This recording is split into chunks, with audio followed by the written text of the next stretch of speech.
भारत की न्याय संस्था तक जाने के लिए लोग डरते हैं, इसलिए क्योंकि उनका उस पर विश्वास उठ चुका है। अच्छा संविधान बाबा साहब अम्बेडकर और नेहरू जी ने दिया था हमें, लेकिन उसकी मनुस्मृति बना दी है जुडिशियरी। तो हिंदू परिषद बजरंग दल कौन से हिंदू खतरे, ये हिंदू खतरे वतरे की बात नहीं, ये देश को तोड़ना चाहते हैं, ये देश को बर्बाद करना चाहते हैं, बस अडानी को बेचना चाहते हैं। इनका मालिक अडानी है। तो ये एक माफियाई तंत्र से चलने वाला देश बन चुका है गए 11 साल से।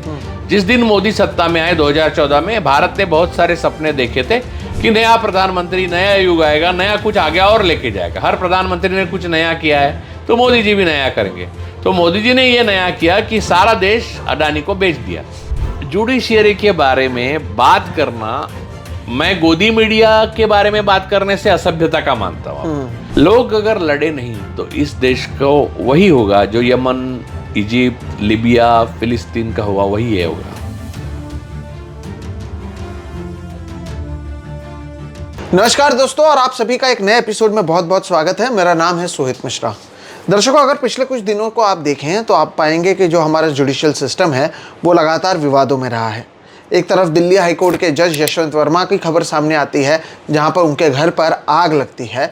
बाद में पैसों के जो वीडियोस हैं जल रहे हैं, वो पैसों के वीडियोस सामने आते हैं। हालांकि अब तक कितने पैसे थे इसे लेकर जानकारी जब इस वीडियो को हम रिकॉर्ड कर रहे हैं वो नहीं दी गई है। क्या कार्रवाई होगी, किसके पैसे हैं, कौन से मामले से जुड़े हुए पैसे हैं, उसे लेकर कोई भी जानकारी सामने नहीं आई है। तो वहीं दूसरी ओर इलाहाबाद हाई कोर्ट के एक जज की ओर से जिस तरह का फैसला दिया गया था, खास तौर पर ये जो कहा गया था होल्डिंग ऑफ ब्रेस्ट यानी स्तनों को पकड़ना या फिर पैजामे की नाड़ी को खोल देना, ये रेप या अटेम्प्ट ऑफ रेप में नहीं आता है। वो भी एक ऐसा मामला जो 11 साल की बच्ची से संबंधित था। ये कहीं ना कहीं इस तरह के जो फैसले आ रहे हैं उसके बाद न्याय व्यवस्था को लेकर फिर से सवाल उठने शुरू हो चुके हैं। दरअसल विपक्ष की ओर से तो लगातार इस तरह के सवाल उठाए जा रहे थे, लेकिन अब एक के बाद एक ऐसे जो मामले सामने आते हैं वो भारत के न्याय प्रक्रिया के बारे में क्या दर्शाते हैं। आज के इस वीडियो में हम इसी पर चर्चा करने वाले हैं। राजू परुलेकर सर, आपका बहुत बहुत स्वागत है। और ये जो पूरा मुद्दा है, एक तरफ जजेस के घर से पैसा मिलना और वो कहते हैं कि मुझे नहीं पता कितना पैसा है, पहले वीडियो नहीं आता है, वीडियो आता है तो कितना पैसा है वो पता नहीं चलता है, कार्रवाई क्या होगी उसे अब तक लेकर अभी एक 3 जज का एक ये ज़रूर बनाया गया है जो तय करेगा कि इसके ऊपर किस तरह की कार्रवाई की जाएगी, क्या पूरा मामला है। लेकिन ऐसे मामले हो रहे हैं एक के बाद एक, दूसरी तरफ विवादित फैसले दिए जा रहे हैं। क्या दर्शाता है, किस तरह से देखा जाना चाहिए इसे? नहीं, और एक है कि जज हाईकोर्ट के जज विश्व हिंदू परिषद के कार्यक्रमों में हिस्सा ले रहे हैं और मनुस्मृति का समर्थन कर रहे हैं। और ये भी दिखाई दे रहा है कि ईवीएम और चुनाव जैसे संवेदनशील मामलों पर जो संस्था बहुत मेहनत करके संशोधन करती है और कोर्ट के सामने जाती है, सुप्रीम कोर्ट के सामने, उसको आधे मिनट में बेंच उड़ा देती है कि ये कोई मतलब नहीं है ऐसा। यानी उसमें जो तर्क है, उसमें जो शास्त्र है, उसमें जो साइंस है, जबकि अब एलॉन मस्क भी कह रहे हैं कि एआई से इजीली हैक किया जा सकता है, या वैसे भी ईवीएम हैक किया जा सकता है।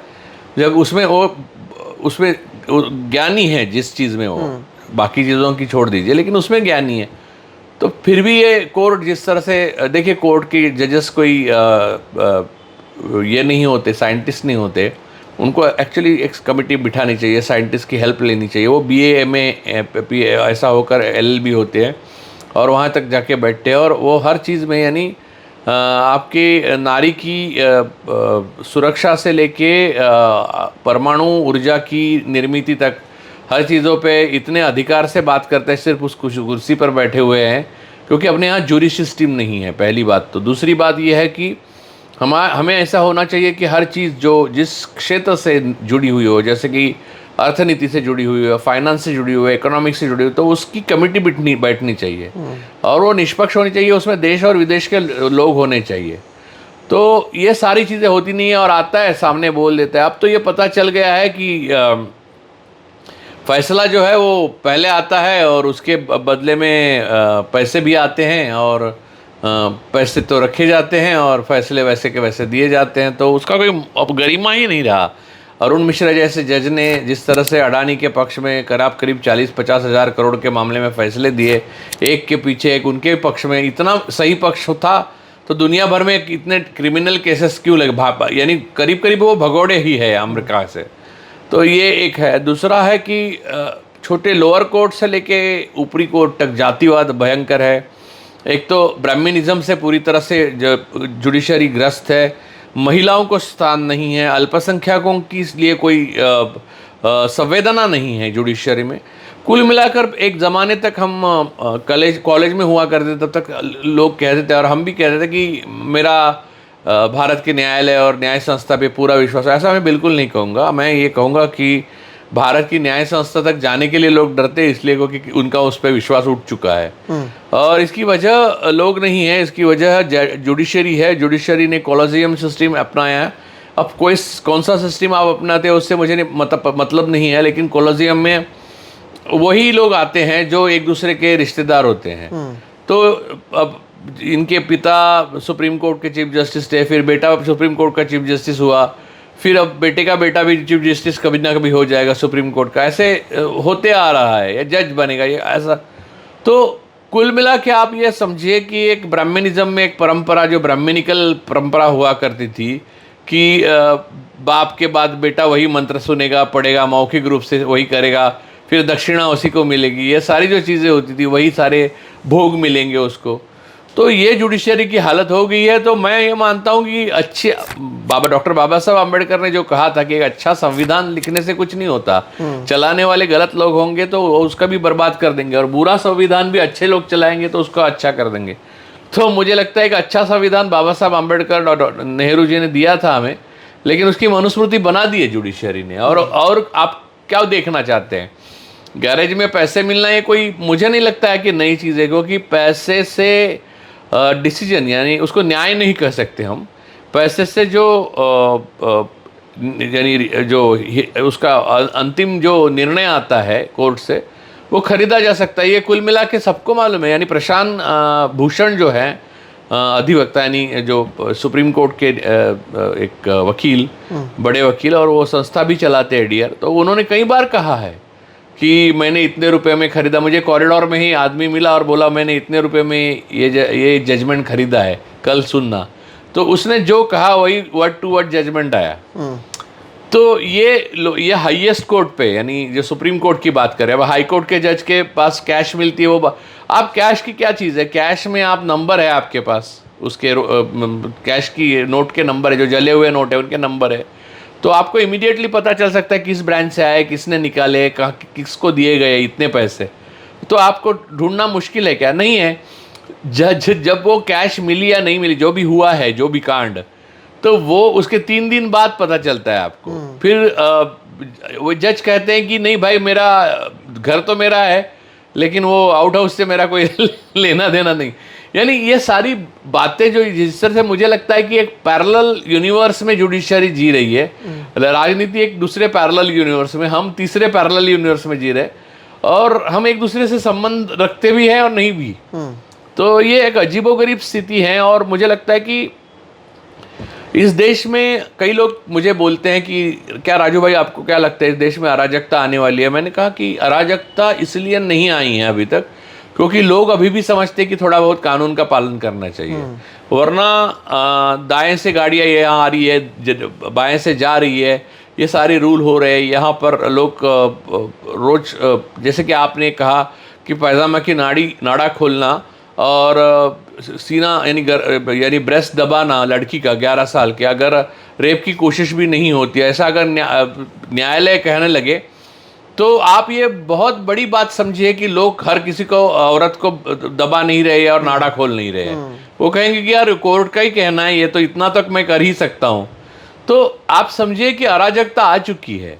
बस लोगों को, अभी आधे लोगों को मालूम नहीं है कि अराजकता से चल जाता है, और आधे लोग विवेक से अपने काम ले रहे हैं, सोच रहे हैं कि एक अच्छा देश बना के हमारे पूर्वजों ने दिया था, जो स्वतंत्र सेना में, स्वतंत्रता संग्राम में लड़े थे, नेहरू, गांधी, पटेल, आज़ाद, फिर बोस और डॉक्टर बाबा साहब आम्बेडकर जैसे लोगों ने, और बहुत सारे लोगों ने मेहनत की।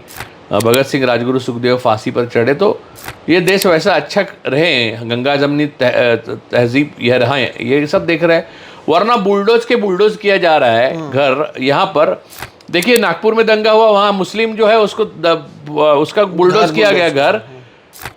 लेकिन विश्व हिंदू परिषद और जो बजरंग दल टेररिस्ट ऑर्गेनाइजेशन, सबसे बड़ी दुनिया की जो हिंदू टेररिस्ट ऑर्गेनाइजेशन है, उनके उनके उनके लोगों ने पहले प्रेस कॉन्फ्रेंस ली थी। क्या संबंध है उनका औरंगजेब का और आज के जीवन का? हमारे एम्प्लॉयमेंट नहीं है आज, देखिए पत्रकारिता पूरी बंद हो चुकी है, फ्रीडम ऑफ स्पीच कहाँ गया? ये सारी चीज़ों को लेकर उनका इस चीज़ का कोई संबंध नहीं।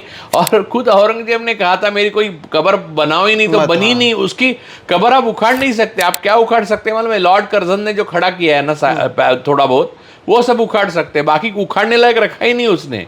उसने ये कहा मैं बहुत पापी हूँ, बहुत बड़ा बादशाह हूँ, बहुत पापी हूँ, ऐसा बादशाह किसी को करे नहीं, ऐसा लिख के वो मर गया। और उसको 318 साल हो गया। और उसने मध्ययुगीन शासकों से जैसा ही था, अन्य शासकों जैसा, उसके पास जितने सारे राजा और महाराजा थे वो राजपूत और हिंदू थे, और वो ब्राह्मण ही चलाते थे उसका शासन। और यहाँ पर शिवाजी महाराज को सताने के लिए सबसे बड़ी आक्रमण आया है था वो मिर्जा राजा जयसिंह का आया था, वो उसका सेनापति था। तो ये कौन से बात कर रहे हैं? विश्व हिंदू परिषद बजरंग दल कौन से हिंदू खतरे? ये हिंदू खतरे वतरे की बात नहीं, ये देश को तोड़ना चाहते हैं, ये देश को बर्बाद करना चाहते हैं, बस अडानी को बेचना चाहते हैं। इनका मालिक अडानी है। तो ये सारी चीज़ें हैं। और जुडिशरी, आपको मालूम है जुडिशरी के पास कोई वो नहीं है, जुडिशियल कैरेक्टर ही नहीं है आज की। क्योंकि अगर आप कोई वंतारा पे लिखा अंबानी के, तो आपको नोटिस आ जाती है, आप डर जाते हो। क्यों डर जाते हो? आपका अगर सच है तो डरना क्यों? क्योंकि आपको मालूम है जुडिशरी पूरी बिक चुकी है, अंबानी के खिलाफ आप बोल नहीं सकते कुछ। तो फिर जर्मनी में छपता है तब आप दिखाते हो जर्मनी में ये छपा है। वो जितने रिपोर्ट छपे थे उसके वंतारा पे, वो सब पीछे लिए गए। क्यों लिए गए? अगर वो झूठ नहीं थे, सच थे, जो है वो है। तो ऐसा अडानी को भी इतने देशों में, कांगो जैसे गरीब देश ने जब क्रिमिनल ठहराया, तब आप बोलने लगे। तब तक किसकी हिम्मत थी? राहुल गांधी छोड़ के कोई अंबानी अडानी पे बात नहीं कर रहा था। तो ये एक माफियाई तंत्र से चलने वाला देश बन चुका है गए 11 साल से। जिस दिन मोदी सत्ता में आए 2014 में, भारत ने बहुत सारे सपने देखे थे कि नया प्रधानमंत्री, नया युग आएगा, नया कुछ आगे और लेके जाएगा। हर प्रधानमंत्री ने कुछ नया किया है, तो मोदी जी भी नया करेंगे। तो मोदी जी ने ये नया किया कि सारा देश अडानी को बेच दिया।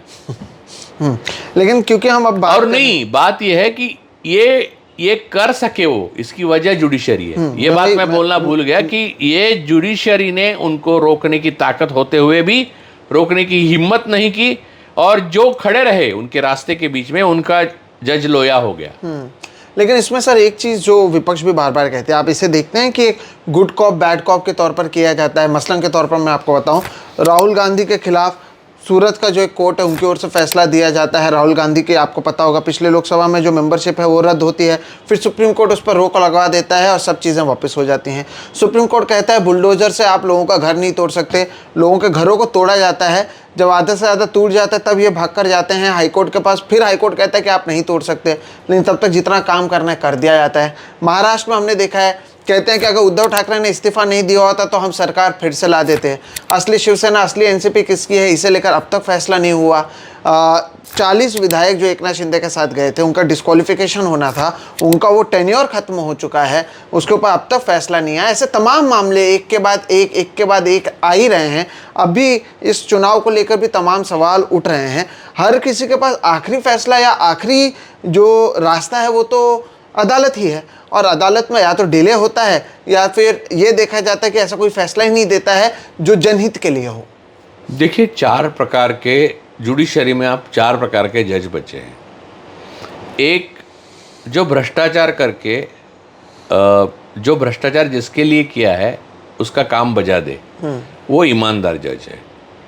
जो जज भ्रष्टाचार करके और जिसके लिए भ्रष्टाचार किया है उसका काम कर दे, उसके पक्ष में जजमेंट दे दे और घर में आके पूजा करे, वो जज ईमानदार भी है और धार्मिक भी है।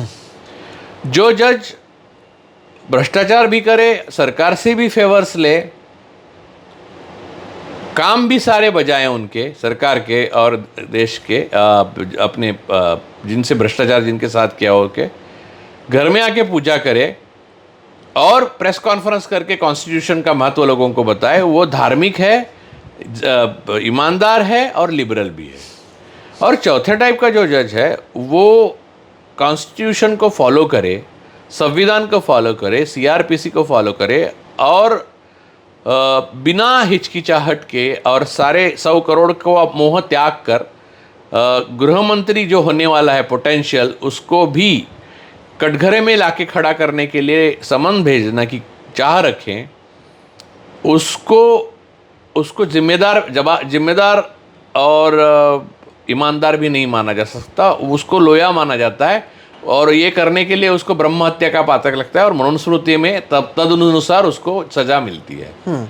तो जुडिशरी के 4 हिस्से, आप समझ लीजिए आपको कौन सा चाहिए। लेकिन अब ये 4 का जो आपने जिक्र किया उसमें पहले 3 ही जो हैं वो बड़े पैमाने पर देखने मिल रहे हैं, ऐसा मानते हैं आप? नहीं, चौथा तो ये नहीं रहा। नहीं, वो क्या है कि ये जंजीर फिल्म में याद है ना आपको कि मैंने बहुत कम लोगों की तारीफ तुमसे सुनी। वो मोना कहती है अजीत को कि बहुत कम लोगों की, तुम्हारे मुंह से मैंने पहली बार किसी की तारीफ सुनी पाटिल साहब की। तो पाटिल साहब थे ही ऐसे। तो मोना कहती कि लेकिन आज कहाँ हैं पाटिल साहब? पाटिल साहब मर गए, मैंने उनको मारा। तो अब ये आप ये सोचते हो कि चौथे, मैं हंस के बात कर रहा हूँ, इसका मतलब मेरे मन में दर्द कम नहीं है। चौथे टाइप के जो जज है ना, उनको हम जनता ने ही मारा है, क्योंकि उनकी हमें कोई कदर नहीं है। ये देश, मैं और आप बात कर रहे हैं, हमारी क्या कदर है? हमको कल रास्ते में जैसे नरेंद्र दाभोलकर को गोली मार दी गई, वैसे मार दिया जाए तो क्या लगता है आपके परिवार, मेरे परिवार को लोग आके पूछेंगे? बिल्कुल नहीं पूछेंगे। पार्टियां पूछेंगे क्या बात कर रहे हैं।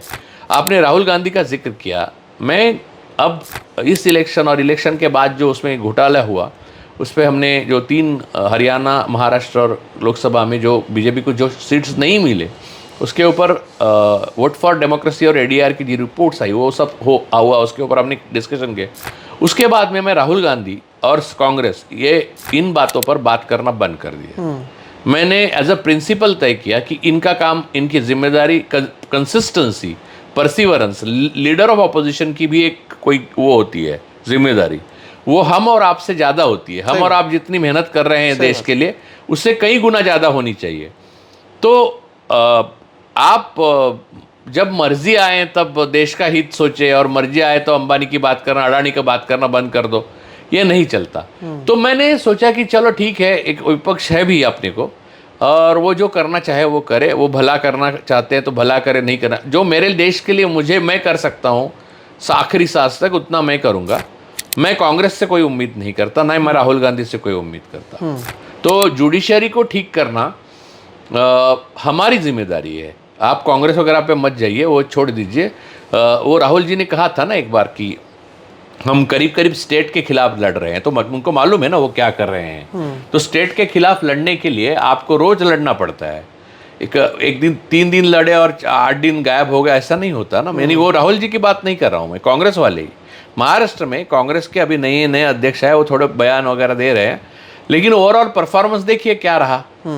उनकी हार थी ही नहीं, फिर भी उन्होंने कुछ उफ तक नहीं किया। अगर आपकी जीत को चोरी करता है कोई और फिर भी आप अशांति से घर में बैठे रहते हो, तो मैं देश को बचाने के लिए आपको नहीं बुलाऊंगा। मैं ये सोचूंगा कि भगवान ने मुझे 2 हाथ 2 पैर 1 बुद्धि दी है, जितना मैं कर सकता हूँ उतना मैं करूंगा। मुझसे नहीं हुआ तो नहीं हुआ, जितना दौड़ सकूं दौड़ूंगा, बस खत्म। जुडिशरी के लिए जो कर सकते हैं उतना हम कोशिश करेंगे। वो ठीक नहीं हुई, देश बर्बाद हुआ, तो वो तो लॉजिकल एंड ही है। इस तरह की जुडिशरी का लॉजिकल एंड देश की बर्बादी है। लेकिन कर क्या सकते हैं, यहीं पे तो सवाल उठता है कि लोग कर क्या सकते हैं? कर क्या सकते हैं? लोग कुछ भी कर सकते हैं। लोगों की ऊर्जा की कोई सीमा नहीं होती।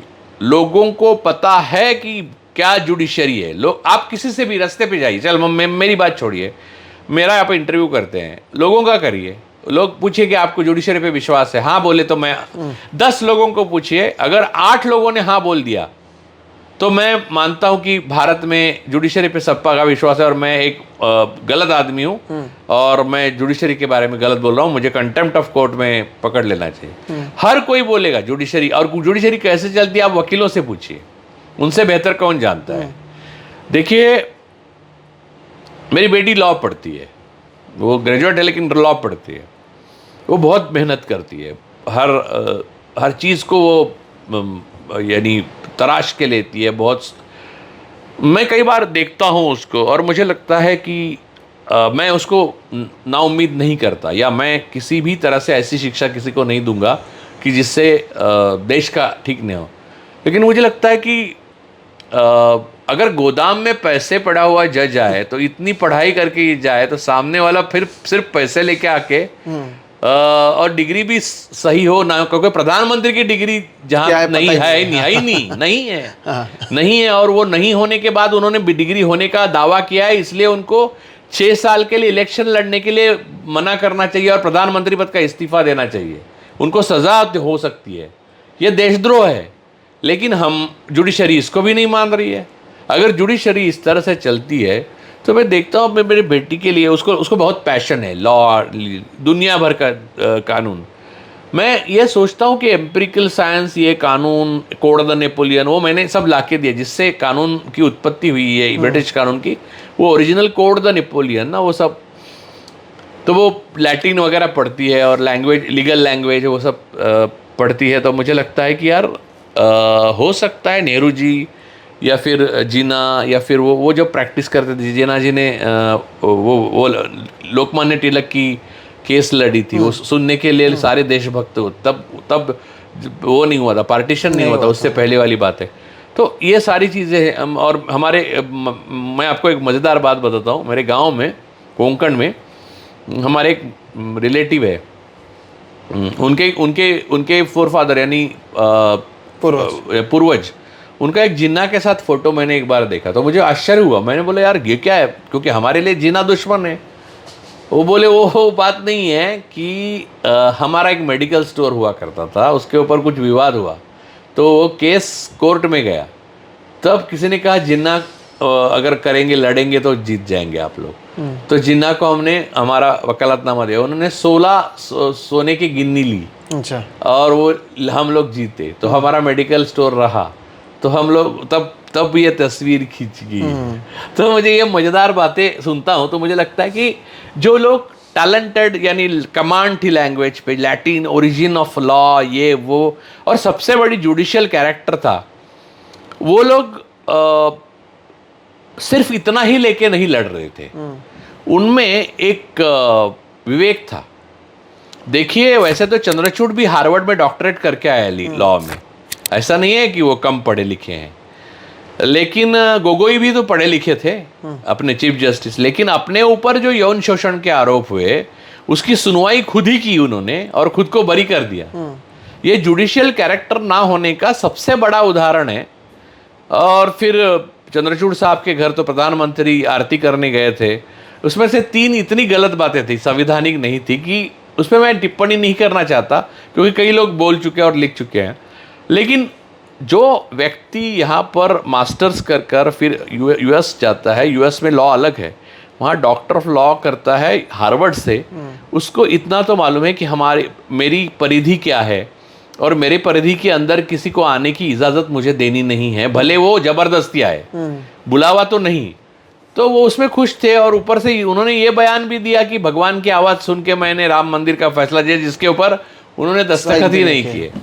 तो जुडिशियरी के बारे में बात करना, मैं गोदी मीडिया के बारे में बात करने से असभ्यता का मानता हूँ, क्योंकि गोदी मीडिया को ऐसा कोई कॉन्स्टिट्यूशनल प्रिविलेज नहीं है। मीडिया को ऐसी कोई एक्सेप्शनल प्रिविलेज नहीं है जो होली का जैसा जुडिशरी को मिलता है। लेकिन अगर मीडिया बिगड़ गया है, गोदी मीडिया हम उसको कहते हैं, हम रोज उसको लांछन लगाते हैं, हम उस फ्रैटर्निटी के होने के बाद, लेकिन जुडिशियरी में जजेस अपनी फ्रैटर्निटी के बारे में क्यों नहीं बोलते? सही बात है। क्योंकि वो कॉलेजियम से आते हैं और मिली भगत है। तो आप समझिए उसमें प्रॉब्लम क्या है। सारे ऐसे हैं, सारे ऐसे नहीं है, ये बात बहस में मैं नहीं जाऊंगा। लेकिन किसी एक के पास पैसे मिलते हैं तो आप समझिए कि बहुतों के पास मिलेंगे। और ये समझिए कि कोई एक सबके खिलाफ जाकर भ्रष्ट नहीं हो सकता। ऐसी जुडिशरी की रचना ही है। सब रिलेटिव है, एक दूसरे के साथ है। इसका भांजा इसको चाचा को बोला था, चाचा ने उसके चाचा को बोला था, उसके दादा यहाँ थे, उनका एक अलग ही लाइफ होता है। आपने जो जजेस के लाइफ देखे, नज़दीक से देखिए कभी, उनके जाइए रिटायर्ड जजेस जो आर्बिट्रेटर करके काम करते हैं, उनके यहाँ जाइए, बैठिए जरा, देखिए रिटायरमेंट के बाद भी उनका वो जो प्रिविलेज अकड़ और घमंड है वो जाता नहीं। मुझे कोई उससे आपत्ति नहीं है। अगर आप जुडिशियल कैरेक्टर से सारे फैसले करके आए हैं तो आपको घमंड रखने का भी हक बनता है। लेकिन कुछ भी नहीं किया आपने, अपने यौन शोषण को अपनों को बरी किया, जो किया था आपने, तो ये, और आपको भगवान ने सुनाया इसलिए आपने ये लिख दिया। ये ऐसे लोगों के हाथ में भारत देश गया है। तो मुझे नहीं लगता है कि हमारे पूर्वजों ने जो लड़ाई आज़ादी के लिए लड़ी वो कामयाब हुई है। वो हमारे जनरेशन तक आते आते खत्म हो गई, और वो जुडिशरी सबसे ज़्यादा जिम्मेदार। चंद्रचूड़ ने एक जो अभी इंटरव्यू दिया उसमें इस बात से नकारा कि नहीं नहीं, उसका गलत मतलब निकाला गया, मैंने वैसा, मेरा मानना नहीं था या मेरा करना नहीं था कि भगवान की पूजा करके मैंने फैसला दिया या भगवान ने मुझे रास्ता दिखाया। हालांकि वैसे बयान उनके ज़रूर आए थे। मैं आपको एक बात बताता हूँ, बात होती है ना, आप बात करते हो ना, बात नपीतुली करते हो ना, जब बात, उसमें मैटर ऑफ इंटरप्रिटेशन को जो जगह होती है या नहीं होती है ना, ये एक चीफ जस्टिस ऑफ इंडिया जो हार्वर्ड में पढ़ा है उससे ज़्यादा बेहतर कौन जानता है। बोलते वक्त मैं कपिल सिब्बल साहब को बहुत बार मिला हूँ, वो संसद में बोलते थे तो हम लोग ऐसे बात करते थे। मैंने बहुत ऑब्जर्व किया कि वो सांसद कोई भी अन्य सांसद या हम पत्रकार या सांसद ऐसे इनके जैसे विचार नहीं करते थे। वो ये विचार करते थे कि मैटर ऑफ इंटरप्रिटेशन के बाद में भी इसमें कितनी जगह रहती है। अगर मैं ये बोल देता हूँ तो इंटरप्रिटेशन में भी कितना बन सकता है इसका, बुरा और अच्छा, इतना सोच के वो बाद में बात करते थे। ये कपिल सिब्बल साहब का मैंने देखा और कई लोगों का देखा है मैंने, तो कई जजेस का देखा है। तो आप मुझे ये बता रहे हैं क्या हार्वर्ड में पढ़े लिखे और जिनके father chief justice of India थे वो द चंद्रचूड़ ये बोल रहे हैं कि मैंने वो बोला नहीं था, उसका गलत मतलब निकाला गया। ये कोई, अरे आम आदमी भी बोले तो आप हंसते, नहीं ऐसा नहीं। उनके लिए तो वो शब्द जो बोलते हैं ना, उससे लोगों की डेस्टिनी बदल जाती है, या बन जाती है या बिगड़ जाती है। शब्द जो लिखते हैं उससे जीवन मिलता है या बर्बाद हो जाता है। तो ऐसे व्यक्ति को ये सब कहना शर्मनाक है। लेकिन आप मानते हैं कि अगर ये खराब, उन्होंने जो शिवसेना के ऊपर किया, ये जो हुआ है इसके पीछे आप क्या पॉलिटिक्स या फिर एक नेता के लिए इतनी सारी सिस्टम्स बर्बाद हो गई। शिवसेना का ही मैं उदाहरण देने वाला था। शिवसेना पार्टी को लेकर ये किया गया, एनसीपी को लेकर किया गया। महाराष्ट्र में किस तरह से जब उद्धव ठाकरे थे और गवर्नर और सरकार के बीच का इशू था, या फिर दिल्ली सरकार और एलजी के बीच का इशू था, ये बार बार तमाम इशू थे। देखा गया कि एक तरफा फैसला अधिकांश जगहों पर दिया गया। तो आप मानते हैं कि राजनीति और एक शख्स की राजनीति इतनी हावी थी कि पूरा का पूरा एक इंस्टीट्यूशन ऐसा हो गया? ये एक शख्स की राजनीति नहीं है। आपको ऐसा लगता होगा कि मोदी की राजनीति है, ये मोदी शाह की राजनीति नहीं। मोदी भी प्यादे हैं, ये ओलिगार्की है और अडानी अंबानी इसका हिस्सा है, लेकिन वो भी सब कुछ सर्वोपरि नहीं है। ये बहुत बड़ा नेक्सस है जो हिंदुस्तान को बर्बाद करने के लिए बहुत सालों से चाहता था। उस विदेशी ताकतें हैं कुछ। ये इंदिरा जी हमें बार बार कह रही थी, इमरजेंसी भी लाने का उसका इरादा तो इसीलिए बना ना। तो इंदिरा जी, राजीव जी और इनकी मृत्यु के बाद धीरे धीरे इन्होंने अपने कल्ट, देखिए आपने देखे होंगे मोदी जी के कितने सारे यूएस में फोटोग्राफ्स हैं। एक हेनरी किसिंजर जी के साथ भी फोटो है जो भारत को दुश्मन मानता था, इंदिरा जी को दुश्मन मानता था, निक्सन के सलाहकार। तो उनकी डिप्लोमेसी नाम की किताब है, पढ़ने लायक है। तो ये सारी एक षड्यंत्र का हिस्सा है। Israel, Mossad, deep state US का, इन सब के आधार से आरएसएस कल्ट ने पूरा ये जाल बुनाया है। और इसमें बनिया सेठ ओलिगार्क जो है उनकी एक अपनी जगह है, 2-3 लोगों की, और जो प्रधानमंत्री, गृह मंत्री जो आपको दिख रहे हैं वो नाम है। तो आपको ऐसा लगता होगा कि ये 2-4 लोगों के लिए सारा लोग बिगड़ गए, तो गलत है। ये पूरी सिस्टम में इन लोगों को पहले से प्लान किया गया और फिर ये बर्बादी क्या मंजर शुरू हुआ। आपको अगर लगता होगा कि एक रात में हुआ, 11 साल में हुआ, नहीं, ये शुरू से कोशिश होती रही है। इंदिरा जी की मौत भी डेरिवेटिव्स ऑफ असैसिनेशन नाम की एक किताब है जो इंदिरा जी के मृत्यु पर लिखी गई है। वो बैन है, तो दुनिया भर में मिलती नहीं है। वो मिलती होगी तो आप ले लेना, मैंने पढ़ी है वो, मैं कॉलेज में था तब पढ़ी थी। नहीं, उससे भी छोटा था मैं ऐसा क्यों किया मुझे नहीं पता। ये सब करके मैंने अपने लिए बहुत परेशानियां मोल ली। उसमें आपको पता चलता है कि इंदिरा जी की मौत, खालिस्तान तो एक मोहरा है, वो किसने चला? इतना मूवमेंट कौन चला सकता है? आप चला सकते हैं? आपको कितना भी पूरा महाराष्ट्र आपको साथ दे तो चला सकते हैं मूवमेंट? नहीं, विदेशी ताकतों के बिना नहीं चला सकते।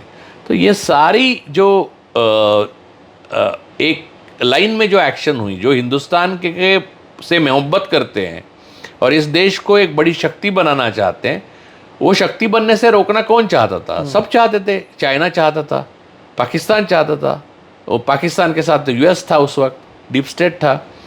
फिर रशिया हमारा, सोवियत यूनियन हमारा दोस्त था, वो बाद में बिखर गया, फिर वो दोस्त नहीं रहा। फिर रशिया दोस्त है, लेकिन वो उनके लिए चाइना नज़दीक है। अब इक्वेशन जियोपॉलिटिकल बदल गए। तो ये मौका, इससे अच्छा कोई नहीं, कुछ हिंदुस्तान को बर्बाद करने के लिए इससे अच्छा मौका कौन सा होता? तो वो मौका ये 11 साल में पक रहा है, अब पक के तैयार हो गया है उसका, और बर्बाद यानी अराजकता की तरफ हम चल जाएंगे। आरएसएस एक उसका सबसे बड़ा वेपन है, और वो एक बहुत बड़ी टेररिस्ट ऑर्गेनाइजेशन जैसी ही काम करती है। जिस तरह से संचलन करना, यूनिफॉर्म पहनना, हाथ में डंडे लेकर घूमना, लोगों में दहशत पैदा करने की चीज़ है ये। दूसरा कोई करता, अगर एक मुस्लिम ऑर्गेनाइजेशन समझिए आरएसएस जैसा काम कर रही है, हरे रंग की चड्डी पहन के, ऊपर सफ़ेद कपड़े पहन के रोज घूमना, ड्रम बजा के शुरू करे, तो उनको आतंकी मानेंगे आप? क्यों नहीं? ये लोग आतंकी, इनको तो बहुसंख्यक है, ये तो ज़्यादा आतंकी हो गए।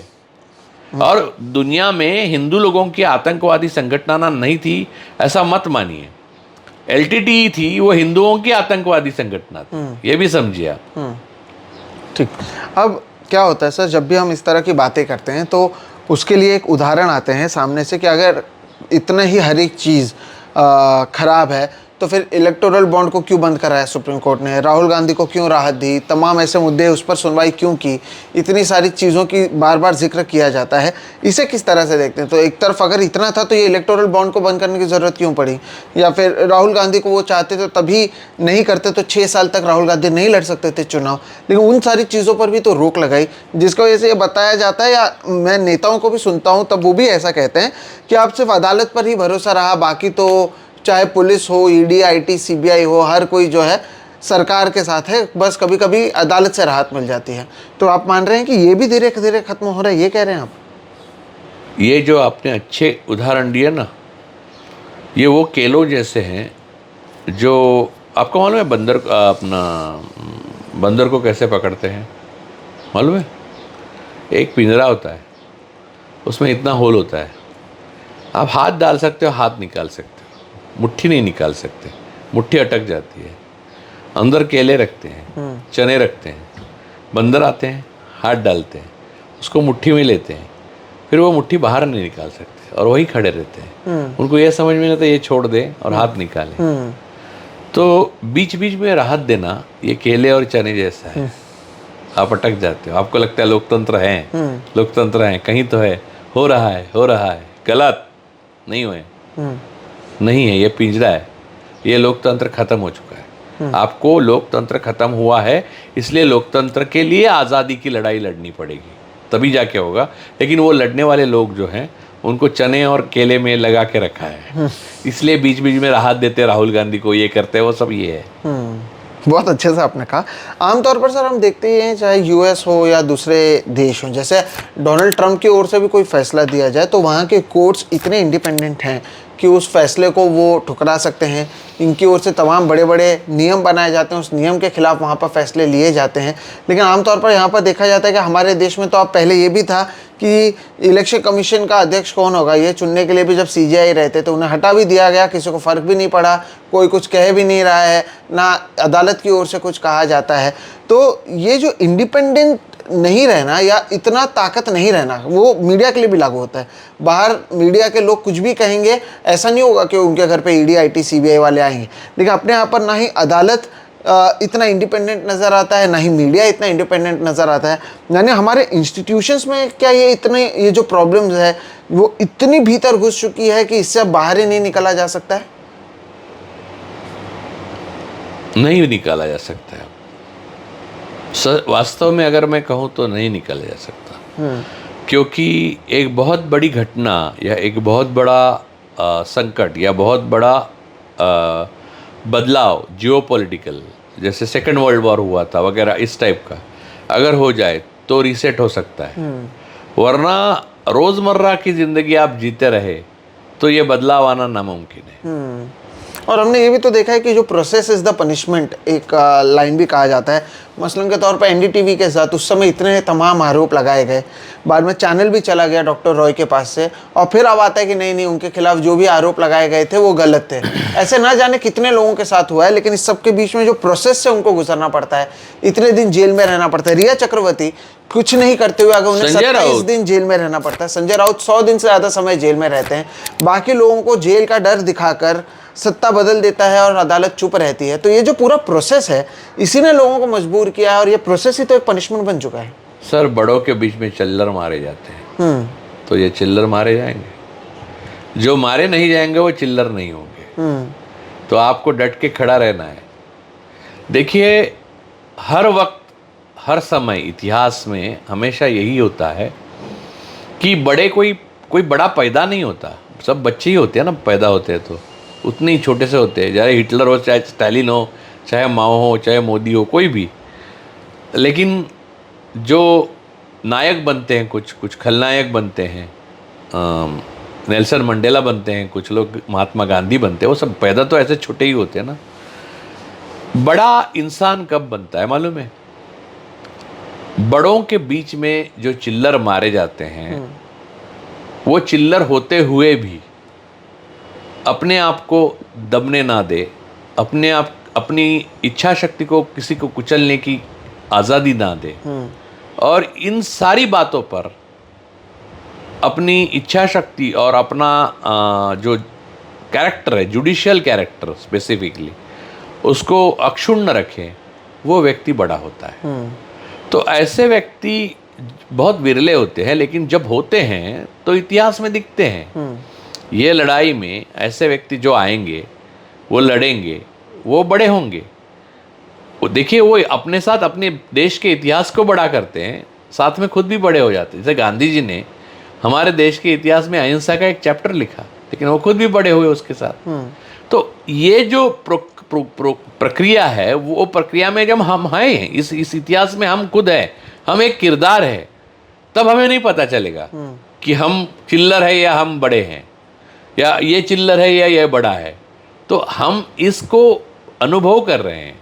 आने वाली पीढ़ियां बताएगी कि ये बड़े थे, ये अड़ीग थे, ये टिके, ये लड़े, ये हमारे थे, ये देश के थे, ये गद्दार थे। सॉरी, गद्दार तो एक छोटी सी बात होगी तो उसके ऊपर तो गाना ही होता है, लेकिन वास्तव में वो गद्दार नहीं है। गद्दार सब लोग है यार। ये जुडिशरी क्या नहीं है, गोदी मीडिया क्या नहीं है, उनको अकेले को क्यों बोले? सही बात है। अब लेकिन क्या अब इसी का तो डर दिखाया जाता है लोगों को कि तुम्हें बार बार अदालत जाना पड़ेगा। अभी पत्रकारों को डराया जाता है कि तुम्हारे खिलाफ कानूनी कार्रवाई करेंगे, डिफॉर्मेशन का केस करेंगे, आपके खिलाफ एक मामला यहाँ पर रजिस्टर करेंगे, दूसरा वहाँ पर, तीसरा वहाँ पर, और इसके ज़रिए ये कुछ क्या कानूनी लूपहोल्स हैं जिसका फ़ायदा उठाया जाता है, और ना ही अदालत के लोग देख रहे हैं। और अब जब जजेस के घर से पैसे मिलते हैं तो उसके बाद तो लोगों का जो भरोसा है, लोगों का जो विश्वास है, वो भी तो धीरे धीरे पूरे तरीके से ख़त्म ही हो जाएगा ना, कि किसके पास जाएं। लोगों को गोगोई जी, फिर चंद्रचूड़ चीफ जस्टिस हुए, उसके बाद कोई विश्वास का रहा नहीं है। आपको किसने बोला? अब एक प्रक्रिया के हिसाब से वो एप्लीकेशन होता है, तो फाइल होता है, वो कोर्ट जाना पड़ता है, इसलिए लोग जाते हैं, वरना विश्वास किसी को नहीं है। बाकी एक प्रोसीजर के हिसाब से जाएं तो ये प्रोसीजर है। जैसे कैंसर से कहा किसी ने कि आप टर्मिनली इल हो, आपके पास सिर्फ 4 हफ्ते हैं, फिर भी आदमी रोज 2-3 टैबलेट है उसकी वो ले लेता है पानी के साथ। उसको मालूम है 4 हफ्ते ही जिंदगी है, तो 3 टैबलेट लेता है। सुबह वो सैरप है वो भी लेता है। ये क्यों लेता है? वो बस प्रोसीजर है। वैसे कोर्ट में जाते हैं लोग, प्रोसीजर है, बाकी मालूम है उनको, मर चुका हूं मैं, बस 4 हफ्ते दिए हैं मुझे। तो फिर करे क्या? अभी खास तौर पर जो विपक्ष में लोग हैं, जब इस तरह की परिस्थिति है तब तो लोग छोड़कर जाएंगे ही ना सत्ता पक्ष के साथ में, अगर हम नेताओं की बात करें, क्योंकि हर जगह पे आपके खिलाफ आरोप लगा दिया जाएगा, आपके खिलाफ मामले कर दिए जाएंगे। अब संजय राउत का आपने क्योंकि उदाहरण दिया, संजय राउत जैसे बहुत कम लोग हैं, संजय राउत हो गए, अनिल देशमुख हो गए, ये लोग जेल में गए, ये लोग जेल में रहे, लेकिन इन्होंने पार्टी नहीं बदला। लेकिन वो जो तमाम बाकी लोग हैं उन्हें तो ये जेल और कानून का ही तो डर दिखा दिखा कर पार्टी तोड़ी गई, एनसीपी को तोड़ा गया, शिवसेना को तोड़ा गया, और ये देखते हैं कि जैसे ही ये उस तरफ चले जाते हैं मामला खत्म हो जाता है, कोर्ट कुछ नहीं कहता है और मंत्री बन जाते हैं, मुख्यमंत्री बन जाते हैं, हेमंत विश्वा शर्मा। तो लोग यही करेंगे ना फिर। नहीं, 2 जेलें होती है जिसमें भेजते हैं इनको, वो एक जेल आपको मालूम है, लेकिन हम लोग रह रहे हैं वो भी तो एक जेल है। हमें अगर इस देश को, ये जेल को आज़ाद कर सके तो वो जेलें खुल जाएगी। तो हमें बाहर से उन्हें अंदर से, जैसे उमर खलीद है, यही कोशिश है उसकी भी ना कि ये जेल खुल जाए, तो वो अंदर से कोशिश कर रहा है, हम बाहर है इसलिए कोशिश कर रहे हैं। कोई भी अंदर जा सकता है, तो अंदर से भी यही कोशिश होनी चाहिए। जब जेल में थे तो संजय राउत साहब ने एक किताब लिखी है, बेहतरीन किताब है, वो आएगी तो आप पढ़ लेना, आपको पता चल जाएगा व्यवस्था कैसे काम करती है। लेकिन एक बात है कि इसलिए मुझे मालूम है क्योंकि उसके ऊपर मैंने लिखा है। अच्छा। हाँ, उसमें एक कुछ लाइनें मेरी भी है, यानी जो मलपृष्ठ लिखते हैं ना, वो बैक पेज ब्लर, उस पर मैंने लिखा है, इसलिए मुझे मालूम है, इसलिए मुझे वो स्क्रिप्ट पढ़नी मिली, इसलिए मुझे मालूम है। तो वो बेहतरीन किताब है, और उस किताब को पढ़ते हुए पता चलता है कि 2 जेल हैं। एक ये ठीक ठाक जेल है जिसमें हम हैं, वो जेल है वो एकदम नर्क के समान है, लेकिन घुटन दोनों तरफ है, उतनी ही है। और ये घुटन तब तक नहीं जाएगी जब तक बड़ी जेल आज़ाद नहीं होगी, यानी देश जिसमें हम रह रहे हैं, यानी देश जिसको तुम कोई भारत माता कहता है, कोई राष्ट्र कहता है, कोई भारत कहता है, कोई हिंदुस्तान कहता है, वो आज़ाद होना ज़रूरी है। वो भाईचारा जो पहले था वो होना ज़रूरी है, इसके सिवा ये नहीं होगा। किसी भी मुसलमान को हम उसके देशभक्ति का प्रमाण नहीं मांगेंगे तो समझ लेना हम आज़ाद हो गए। लेकिन फिर कैसे आगे बढ़ा जाएगा? वापस सवाल ये सब रास्ते पर आकर लड़ाया जाएगा। गांधी ने जो सत्याग्रह किया, मैंने वो कोंकण के मामले में यही कहा था कि मैं कोई मेरे पास कोई जादू की छड़ी नहीं है, लेकिन पदयात्रा करनी चाहिए, अनशन करना चाहिए, अपने आप को आत्मक्लेश करना चाहिए। लोगों में जागृति के ये रास्ते हैं, और लोगों में जागृति के लिए बात करके लोगों में जागृति होती है, इसमें कोई दो राय नहीं है। लेकिन बात करके आपकी नैतिकता आप प्रूव नहीं करते। जब आप आत्मक्लेश करते हो तो नैतिकता दिखती है। नैतिकता की ताकत आज खत्म हो चुकी है। आप इतने सारे नेता हैं, लेकिन किसी की कोई सुन क्यों नहीं रहे लोग? क्योंकि उनमें नैतिक ताकत नहीं है। मॉरल पावर जो है, जो गांधी जी के पास थी, नेहरू जी के पास थी, वो नहीं है। वो सत्ता में प्रधानमंत्री के पास नहीं है। उनको भी लोग हंसते हैं, उनके ऊपर भी कितने चुटकुले आते हैं। तो बात यह है कि झूठ बोलकर ये नहीं ना आ सकती। तो आपको अपने जान की बाजी लगाकर, जो गांधी जी ने किया था, वो किए बिना लोग विश्वास नहीं रखेंगे। तो करना पड़ेगा, और करना पड़ेगा तो करना पड़ेगा। उसका कोई आप ये कहना, तिलक जैसा, लोकमान्य तिलक ने जो कहा था कि कोर्ट में उन्होंने कहा था, उनको मालूम था फैसला तैयार है, बस मुझे खड़ा किया है, ये टाइम ऑफ वेस्ट कर रहे हैं, बस सज़ा मिलनी है। तब उन्होंने कहा था ना, वो मुंबई हाई कोर्ट के, बॉम्बे हाई कोर्ट के ऊपर लिखा हुआ है वो कि इस अदालत के ऊपर भी एक बड़ी अदालत है, उसका एक फैसला होगा। तो वो वाली बात याद कीजिए यार, अपने बुजुर्गों ने बहुत काम किया है। लेकिन फिर अब जिस उदाहरण से हमने शुरुआत की, यशवंत वर्मा के उदाहरण से, कि उनके घर पर पैसा मिला, हालांकि अब वो कह रहे हैं कि उन्हें भी नहीं पता कि ये कहाँ से आया, वो एक्सेस नहीं करते थे, तमाम बातें उनकी ओर से भी की गई हैं इस पूरे मुद्दे में। अब क्योंकि ये मामला आया है बाहर, आपको लगता है कि अब इसे लेकर कम से कम लोगों के बीच में, या कम से कम उन पूरे इंस्टीट्यूशंस के बीच में ही एक वेकअप कॉल है कि ये कुछ ज़्यादा ही हो चुका है, अब नहीं रोका गया तो ये और भी आगे बढ़ेगा, और थोड़ी बहुत जो विश्वसनीयता बची है वो भी खत्म हो जाएगी? तो क्या अब एक्शन लेते हुए नजर आएंगे, या ये कोशिश करेंगे कलीजियम बनाकर इसके खिलाफ एक्शन लेने की? क्या मानते हैं? शून्य, कुछ नहीं करेंगे। मैं आपको बताऊंगा, किसी को घर में पैसे मिलने से गंभीर चीज़ क्या है मालूम है? चीफ जस्टिस ऑफ इंडिया अपने ऊपर यौन शोषण के जब आरोप होते हैं, वो खुद सुनवाई करता है और खुद को बरी करता है, और फिर राज्यसभा में सत्ता पक्ष का सांसद बन के जाता है, तब अगर किसी का विवेक या आत्मा नहीं जगी तो किसी के गोडाउन में पैसे मिलने से वो इनकार कर रहा है कि मेरे है ही नहीं, इससे आत्मा जगेगी। ये एक भोलापन, एक नाइविटी है जो मध्यम वर्ग में बहुत ज़्यादा दिखाई देती है। ये ऐसा है नहीं। देखिए, आपको क्या लगता है कि जो हमें और आपको मालूम है वो चंद्रचूड़ को मालूम नहीं? हमें और आपको मालूम है वो गोगोई को मालूम नहीं? हमें और आपको जो मालूम है वो यादव नाम के वो जज को मालूम नहीं जो विश्व हिंदू परिषद के कार्यक्रम में जाता है? सबको सब मालूम है।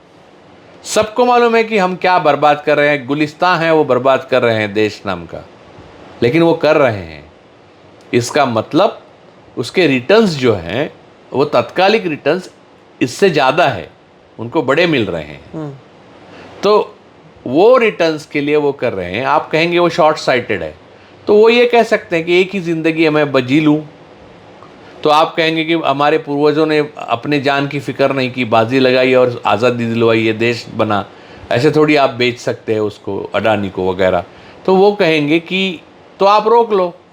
तो आप कहेंगे कि हम कैसे रोके, आप तो जज है। तो वो कहेंगे हम जज है ना, तो माय लॉर्डशिप कहो, झुको, और हम कह रहे हैं वो मान। तो ये लड़ाई रास्ते पे लड़ी जाती है, we the people versus state of in this country. लेकिन इसका प्रभाव जैसे 370 हटने पर जम्मू कश्मीर में नजर आया। महाराष्ट्र में 2 पार्टियां इसका प्रभाव झेल रही हैं। महाराष्ट्र की सरकार 2 नहीं, एक ही पार्टी जल रही है, दूसरी पार्टी ने एक्टिंग की है। दूसरी पार्टी ने एक्टिंग की है, लेकिन वो मामला अदालत में चल रहा है। शिवसेना पर तो इसका असर देखने मिला है। मुख्यमंत्री जो है वो बदल गए इसके वजह से, सरकार गिर गई, सरकार टूट गई, लेकिन किसी तरह की राहत नहीं मिली। तो इसका इम्पैक्ट महाराष्ट्र झेल रहा है, इसका इम्पैक्ट जम्मू कश्मीर झेल रहा है। देश के तमाम ऐसे जगह पर जहाँ पर विपक्ष हावी है या विपक्ष सत्ता में है, वहाँ पर हम देखते हैं कि वहाँ पर ये सारा इम्पैक्ट झेल रहा है। और इसे लेकर क्योंकि कोई रोड मैप नज़र नहीं आता है, तो आने वाले कई साल खास तौर पर वो जो सत्ता पक्ष में है उनके लिए ये आसान बन जाता है। उनके लिए आसान बनता ही रहेगा। उनके लिए सत्ता पक्ष में भी प्यादे हैं ना। मैंने जो बोला, एक बड़ी मशीनरी है ये।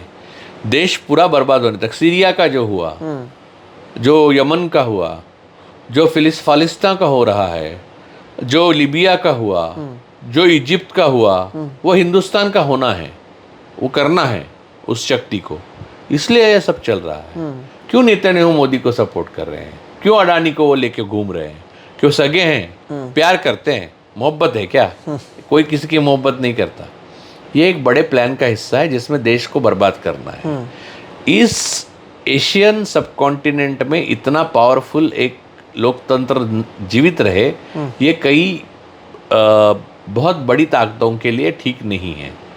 ये इंदिरा जी ने समझा था, राजीव ने, मोदी जी समझ ही नहीं पाएंगे क्योंकि वो पढ़े लिखे नहीं हैं। तो बात ये है कि ये सारी चीज़ें जो है वो बहुत कॉम्प्लिकेटेड है। मैं किसी मीटिंग में या किसी डिस्कशन में समझा नहीं सकता आपको। इसके लिए किताबों के ऊपर किताबें लिखनी पड़ती, लेकिन यहाँ मेरे हैं सब कुछ। तो बात समझिए कि ये इतना आसान नहीं जितना दिख रहा है। और आप जिनको देख रहे हैं वो भी नहीं हैं जो खुश हैं। उनके पीछे भी बर्बादी के लिए उनको इस्तेमाल करने वाले और लोग हैं। बस वो ये, अब कुछ लोग होते हैं जो पढ़े लिखे नहीं हैं, उनको क्या लगता है मुझे सत्ता मिली है, मैं सत्ता में रहूँगा तो बचा रहूँगा, बाकी अय्याशी चल रही है। वो लोग बोलेंगे कि अय्याशी चल रही है ना, ये सब बंदरगाह हमारे, ये एयरपोर्ट हमारे, तो हमारे यानी कैसे, डायरेक्ट तो नहीं दे सकते, तो ये आदमी आपका ही है जो हमारा ही है बस।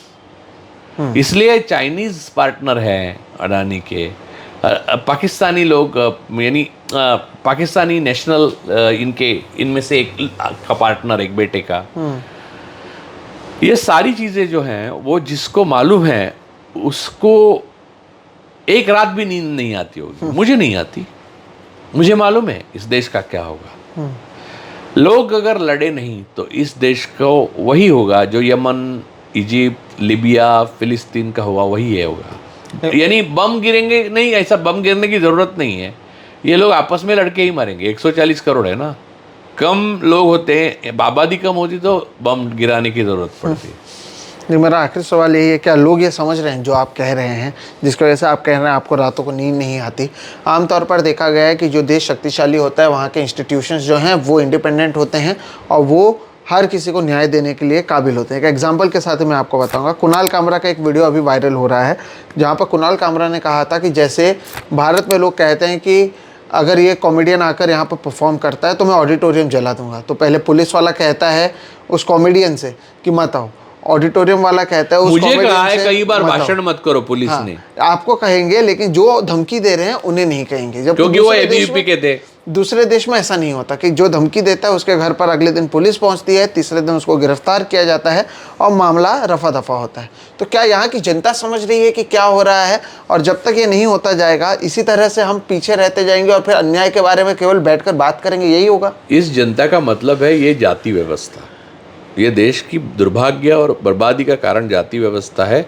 और ब्राह्मणवाद के आगे सारे बहुजनवादी जो हैं, बहुजन जातियां हैं, जो हिंदू है ही नहीं, वो सिर्फ जातियां हैं, उन्होंने अपना सर झुका लिया है और उनको लगता है कि अब हम ब्राह्मण होने जा रहे हैं क्योंकि हिंदुत्व कुछ आ गया है, ऐसी कोई मार्केट में कल्पना आ गई है। ये सब नकली है, उनकी बर्बादी निश्चित है। और ये जाति व्यवस्था के कारण जुडिशरी से लेके मीडिया तक और राजनीति से लेके एग्जीक्यूटिव तक सब कुछ बर्बाद हो गया। और इसका सार यह है कि ब्राह्मण धर्म की पुनर्स्थापना हो, ये किसी कुछ लोगों का मानना है, आरएसएस का मानना है। और बाहरी शक्तियों को ये चाहिए कि करो ब्राह्मण धर्म की स्थापना, बस देश हमको दे दो। आपके मिनरल्स है, लिथियम है आपके पास, तो हमको दे दो। आपके पास मनुष्य यानी ह्यूमन रिसोर्स है, वो दे दो, सस्ता दे दो सब। यहाँ पर स्टारलिंक लाओ, आपकी स्पेस हमारी कब्जे में आ जाती है। फिर आपको एयरफोर्स की ज़रूरत ही नहीं, स्टारलिंक आ गया तो 700 जो सैटेलाइट है वो आप पे निगरानी करेंगे। तो इंदिरा जी यही तो कह रही थी। आप इंदिरा जी का पर्सनल झगड़ा नहीं था निक्सन से, यही झगड़ा था, किसिंजर से पर्सनल नहीं था, इसीलिए उनको जान गंवानी पड़ी। बिल्कुल। तो दर्शकों देखिए, आज हमने जो जुडिशरी है उस पर बातचीत करने की कोशिश की है, गंभीर चर्चा यहाँ पर करने की कोशिश की और आपको बताने की कोशिश की कि इस देश में फ़िलहाल परिस्थिति क्या है। किसी के घर से पैसे मिलते हैं तो कोई खुद के ऊपर जो आरोप लगाए जा रहे हैं उसकी सुनवाई करता है और फिर राज्यसभा का सांसद बन जाता है। किसी घर पर प्रधानमंत्री पहुंचते हैं और ये वही शख्स हैं जो कहते हैं कि मैंने भगवान से पूछा कि इस फैसले का इस मामले का फैसला कैसे दिया जाए। और ये लगातार पिछले 10-12 सालों से हमारे देश में देखा जा रहा है। लेकिन ये लोकतंत्र के लिए कितना घातक है और इसका क्या अर्थ समझा जाए, यही आज के इस वीडियो में हमने समझने की कोशिश की है। राजू सर, बहुत बहुत शुक्रिया, आपने इसे समझाया और बहुत अच्छी तरीके से समझाया। और मैं उम्मीद करता हूँ आप दर्शकों को वो गंभीरता समझ में आ रही होगी जिस गंभीरता से राजू सर ने अपने बातों को रखा है। हमारी कोशिश होती है ऐसे किसी मुद्दे को लेकर आपके सामने पेश करने की जिसके ऊपर जब लोग हिचकते हैं बात करने की, तो राजू सर आते हैं और हम खुलकर उन मुद्दों पर बात करते हैं जो वाकई की जानी चाहिए। और यहाँ पर भी कोशिश वही थी। हम उम्मीद करते हैं कि ये वीडियो आपको पसंद आएगा। अगर पसंद आएगा तो आप ज़्यादा से ज़्यादा लोगों तक साझा करें इसे। साथ ही साथ अगर चैनल को सब्सक्राइब नहीं किया तो वो भी कर लें। हम इस तरह के वीडियोस करते रहते हैं। फिलहाल इस वीडियो में इतना ही। नमस्कार सर। Thank you.